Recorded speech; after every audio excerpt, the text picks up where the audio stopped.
Challenge বা target নিলে আর কিছু ঠিকঠাক না চললেও পড়াশোনা ঠিকঠাক চলে। গতকাল মানে 31তম দিনে সব টাস্ক কমপ্লিট হতে হতে সকাল হয়ে গেছিল। প্রায় 6টা 10 বেজে গেছে আর এখন আমি ঘুমাতে যাব। 11টার দিয়ে ঘুম থেকে উঠে ফ্রেশ হয়ে ছাতু দিয়ে ব্রেকফাস্ট কমপ্লিট করে নিই। যেহেতু ঘুম কম হয়েছে, টায়ার্ড লাগছে, সেই জন্য স্নানটাও আগে আগে সেরে ফেললাম। কিছু কাঁচা ধোয়া ছিল, স্নানের পরে সেই কাজগুলো করে নিলাম।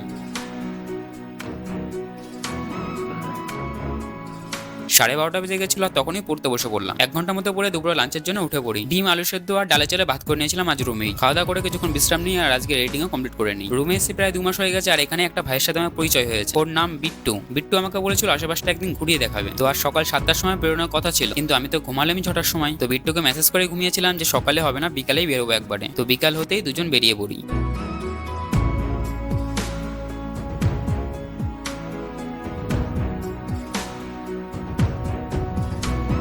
পুরো বিকেলটাই দুজন মিলে অনেক ঘুরলাম আর মজা করলাম। সন্ধ্যা হতে দুটো আইসক্রিম খেতে খেতে রুমে চলে আসি। রুমে ফিরেই আজকে ওয়ার্কআউট আর মেডিটেশনও কমপ্লিট করে নিই। খুবই ক্লান্ত লাগছিল, তো মেডিটেশন করার পর আধ ঘন্টা একটা ন্যাপ নিয়েছিলাম। এরপর পড়তে বসে পড়ি আর এই স্লটটা ভোক্যাব পড়ছিলাম। প্রায় 10:30টা পর্যন্ত পড়ে ডিনারের জন্য ব্রেক নিই। 1 ঘন্টা ব্রেক ছিল, ডিনার কমপ্লিট হলে আবার পড়তে বসে পড়ি। আজকে সকালে একদম ফার্স্ট স্লট হিস্ট্রি শুরু করেছিলাম, দিল্লি সুলতানের। সকালে তো 1 ঘন্টায় পড়া হয়েছিল, তো ওটাই এখন কন্টিনিউ করছি। 2টো মতো বেজে গেছে আর খুবই ঘুম পাচ্ছে। জল খেলাম, চোখে মুখে জলের ঝাপটা দিলাম আর কফিও বসিয়ে দিলাম। আর ঘুমতে আনার সব থেকে ভালো উপায় ম্যাথ। তো ম্যাথ দিয়ে আজকে শুরু হলো 4th স্লট।